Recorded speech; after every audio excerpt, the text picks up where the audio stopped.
My name is Craig Picken. I'm an executive recruiter. More than a decade ago, I started my practice for one purpose: to use my experience as a former military aviator, business jet sales executive, and P&L leader to help aviation and aerospace companies and their executives be fast, adaptable, and strategic. I do these podcasts to inspire and inform, but more importantly, they are a focused platform to help business leaders grow. Welcome to the Aerospace Executive Podcast. Welcome back to the Aerospace Executive Podcast. I'm thrilled to have my good friend, my producer, podcast producer, Matt Johnson with me. Matt is the president of Pursuing Results. He's got his own podcast going as well. And he's been a good friend for a couple of years. He also does his podcast is the Micro Famous podcast. And you can see his book in the background. I know. We need to get you writing a book. We got to write a book. Got to write a book. I don't know. Everybody's writing a book. Maybe what we're talking about today will end up in the book. We'll see. We'll see. Yeah, I got to write a book one day. I don't know. All right. So let's get into it. I can write my book from incredibly stupid to think back on all the stupid stuff I did when I was younger. I think all of life. It's probably like Charlie Munger would say. All of life is just getting slightly less stupid. Stupid. I think that is a very accurate statement. Slightly less stupid. Maybe that's the title of my book. Slightly Less Stupid. Oh, it's going to fly off the shelves. I love it. There you go. All right. So we're talking about 3 things that an executive needs to have right now in aerospace, in aviation to thrive. Let's set the scene a little bit. I was kind of picking your brain a little bit on what you're seeing in the industry. And right now it's there's some optimism, right? Yep. Which we haven't seen in the industry in a while. But there's also all these weird kind of undercurrents. There's societal stuff going on. There's, material shortages. There's people shortages. Yep. There's all this stuff going on. So first of all, where's the optimism coming from, and what kind of feedback are you getting? So here's where the optimism is. All the dire predictions of a year ago, throw them all out. They're bullshit. Excuse my language. They're all BS. I was on an airplane last week. I flew out to LA. And the DFW airport was as crowded as I've ever seen it, like literally as crowded as I've ever seen it. Every flight I was on was full. And everybody who says the business traveler won't come back, well, they're liars, because the guy next to me on my flight was a sales rep for a company. The guy in front of us heard us talking. He turns around and he hears over here. So he's like, yeah, I'm flying business too. And everybody around us was on a business trip. Yeah. So, business travel is coming back. The masks are gone. I don't care what you say. COVID's over. COVID has been declared unofficially. I don't know right. who's responsible for declaring it over, but it's over. Right. Now it's just talk. So, that's kind of where it is. Eventually, now we're going to start talking about Europe opening up. Flights back to Europe. I saw JetBlue is starting to fly back too. Cool. So now, but what you've got is now this paradigm. Everybody shed people. Mm-hmm. You could see what was going to happen. And look, you can't blame people, because what did everybody do when COVID hit? The whole country shuts down. You stop your ordering. You stop. You're laying off people because you don't know how much cash you're going to have. You can't, nobody knows in the future. So everybody just chopped. Mm-hmm. And, what's happening now is it's coming back. It's easy to turn out the lights. Mm-hmm. It's really easy to turn out the factory lights. It's real hard to get them back on. Yeah. So now you see supply chains whacked out, people, and there's a lot of reasons that, I'm a firm believer that excessive government unemployment checks, I'm a firm believer that is keeping people on the sidelines. But on the flip side, I think there's other reasons too. I think that, childcare, the fact that childcare has been, severely, kids aren't going to school. Mm-hmm. Somebody's got to be at home with the kids. Mm-hmm. I think that's a big reason too. There's a lot of reasons. So Ultimately, I think the next 18 months are going to be chaotic. It's like, how do we rebuild this Yeah. thing? Yeah. And I'm working with a lot of mid-market companies right now. I mean, it's been crazy busy for me. I think 11, it's May, and I've done 11 placements with 4 or 5 more in the works. I Goodness. mean, it's Holy like, cow, oh man. my God. And it's crazy busy. And why is it crazy busy? Everybody's thinking about the future. Everybody's adapting. And realistically, I think people are actually saying, hey, look, now that I'm rebuilding, what am I rebuilding with? Am I going back to the people that I let go? Mm-hmm. Mm, maybe not. It's a pretty good time to reevaluate. Well, it's kind of like, hey, look, if I've got some money in my pocket, do I go back to what do I go back to the status quo, or I think about, can I do a little bit better? Mm-hmm. Um, so that's the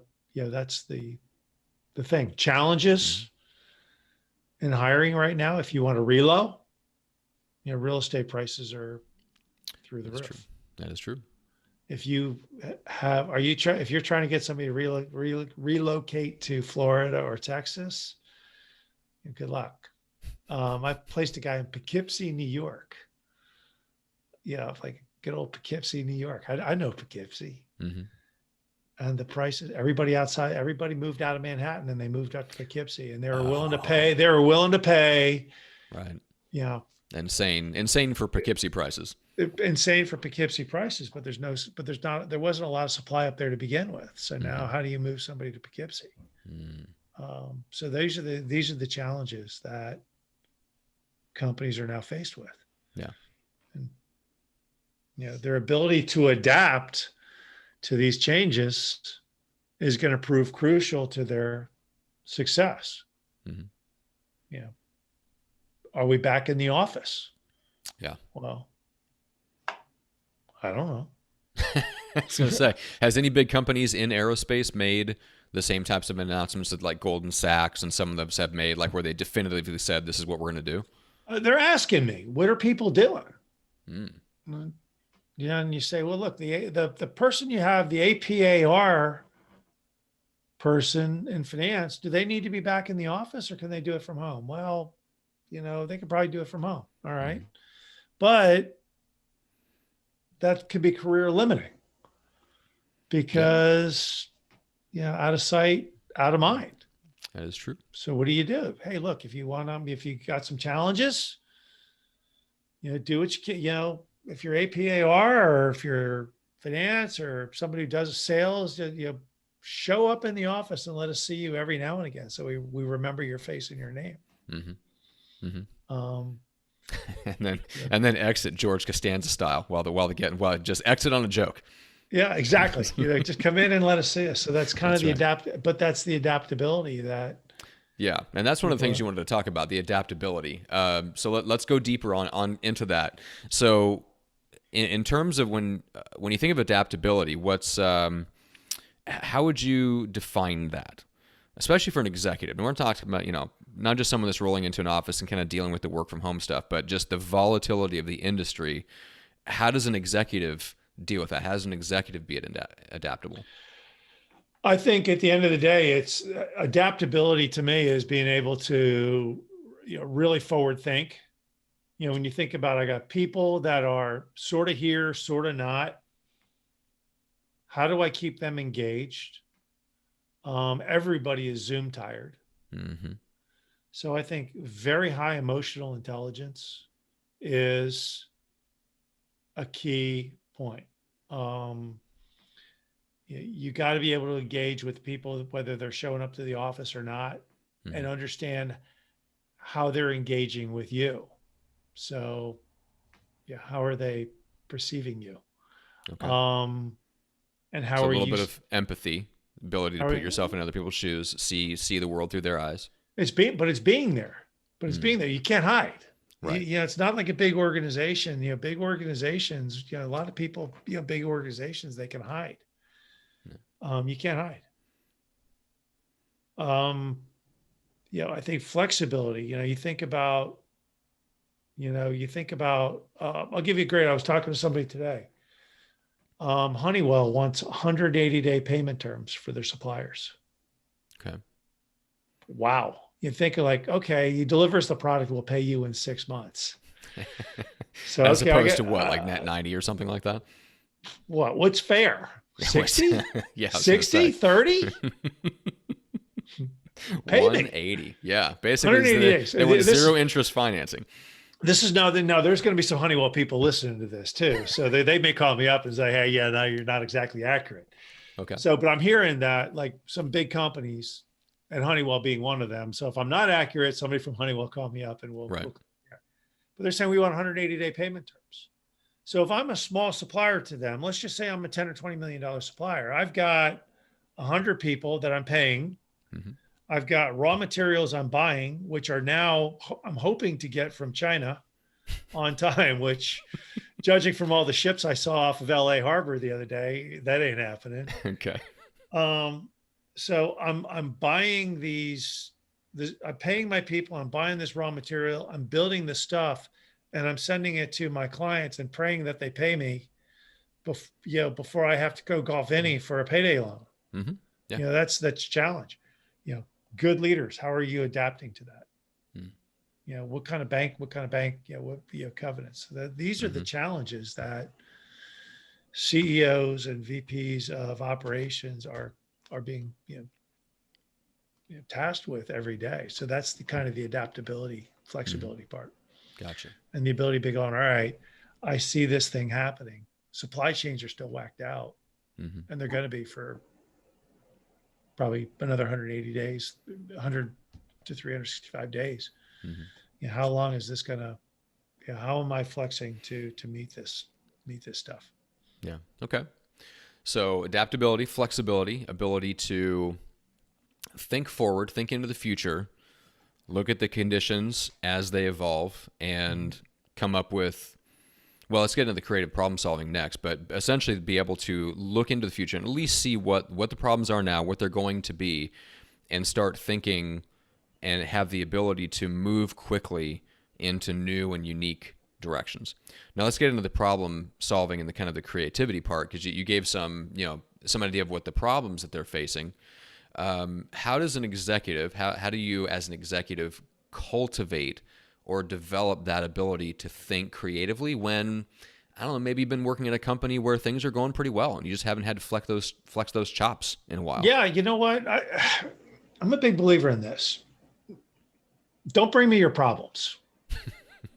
I got plenty of problems. Right. If I'm a leader and I'm in an organization, I'll give you a great example. Good friend of mine, in San Diego runs a company.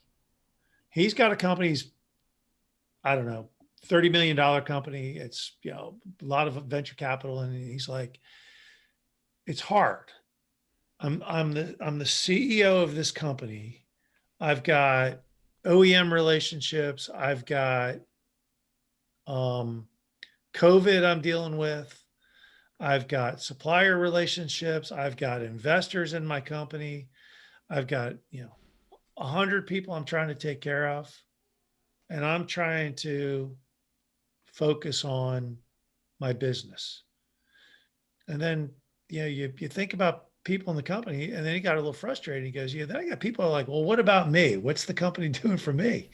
Right. I'm like, and he's like, it's so many people tugging at your pant leg. It gets very overwhelming.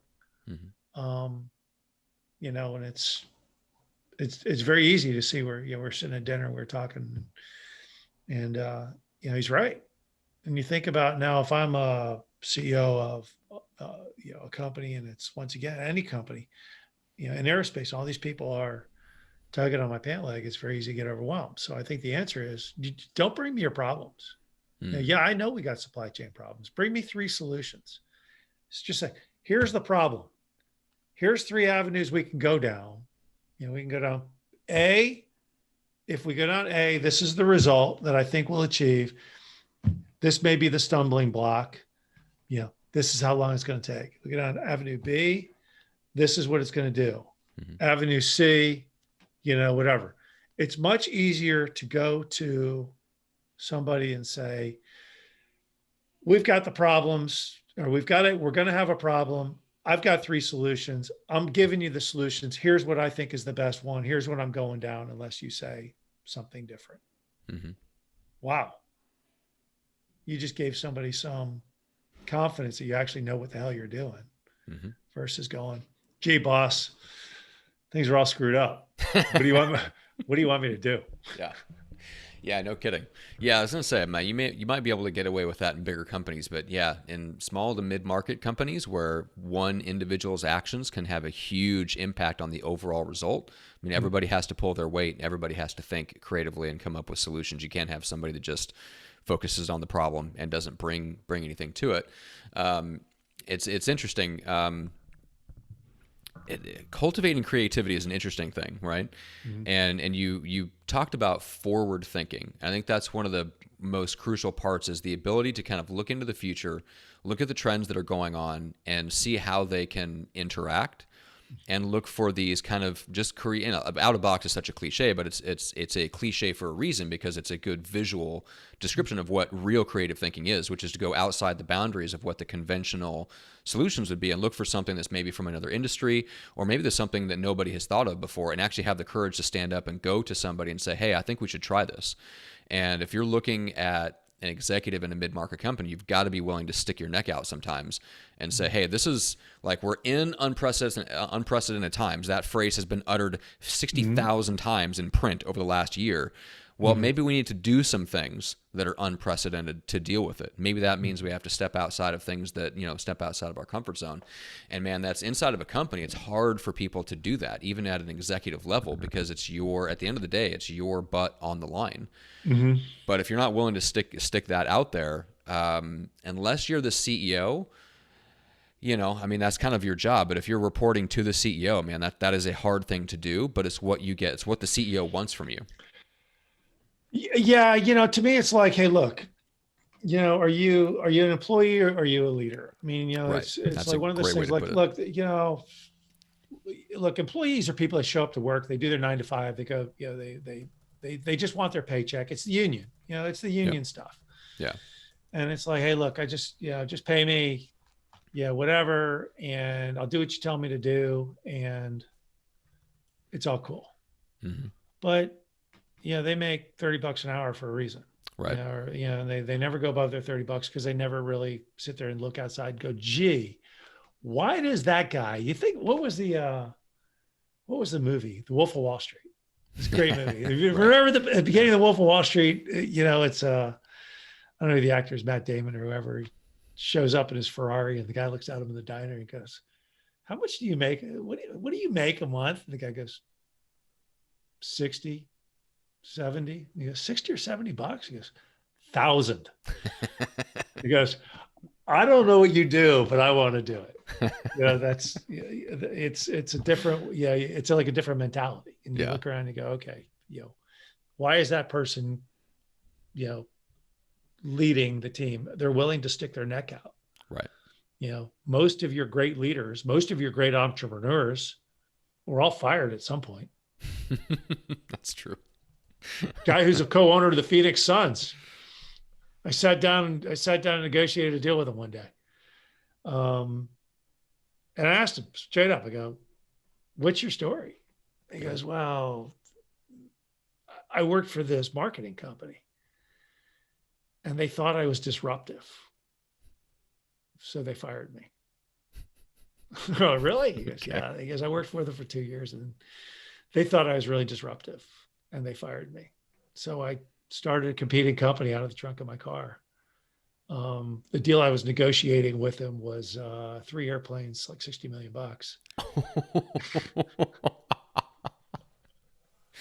And I said, so what happened to the company? He goes, oh, I put him out of business. No way. That's awesome. So he's like, hey, look, awesome.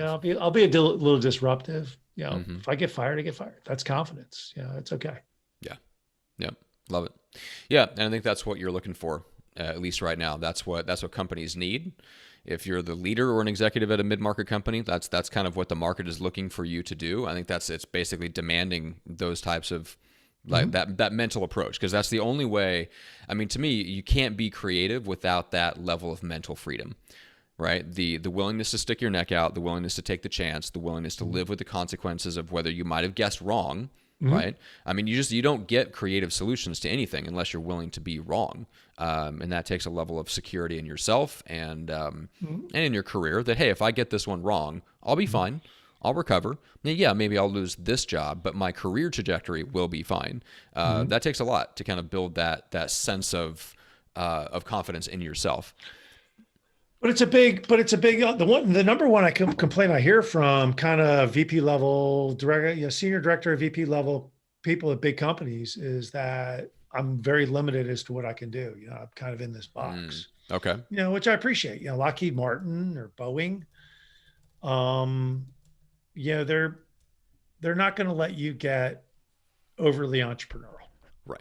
Because hey, look, but if you want to be a big company, if you're a big company person and you want to go to a small company where you can quote unquote be an entrepreneur, you better be prepared for a couple of things. It's a huge mind shift. This is the adaptability. The adaptability is you may have a big cushy office. And you may have it. I remember going from a big company to a really small company, and my beautiful office turned into a small cubicle. I was like, oof, this sucks. And it was like, hey, take out your own trash. And it was like, oh, you got to make your own copies. And oh yeah, you make, and it was a big mind shift change. Okay. And you're like, oh, cool. But on the flip side too, if you weren't begging permission, right, to do anything, you're just kind of getting it all done. Yeah. That was a huge mind shift change. And that's one that people need to be able to make. I mean, I think at the end of the day, I think in this next 12 months, everybody needs to act like a small company. Every person needs to act like a small company person, where I'm just going to go do it. I'm not going to ask permission. It's easier to beg forgiveness than ask permission. Okay. And you just go do it. Okay. Love it. Act like a small company. Everybody's a small company right now. All right. So to sum up the three things: high EQ. Yep. High creativity and problem solving skills. And we finished with high adaptability. High adaptability. That's what the next 12 months are going to bring. Okay. I think. Love it. And you got to be willing to make it great. I mean, at the end of the day, it's like, hey, look, it's going to be weird for 12 more months. Just make it great. Couldn't have said it better. All right. How do people reach out? How do they connect with you? 910-509-7129 or Craig at northstaresg.com. All right.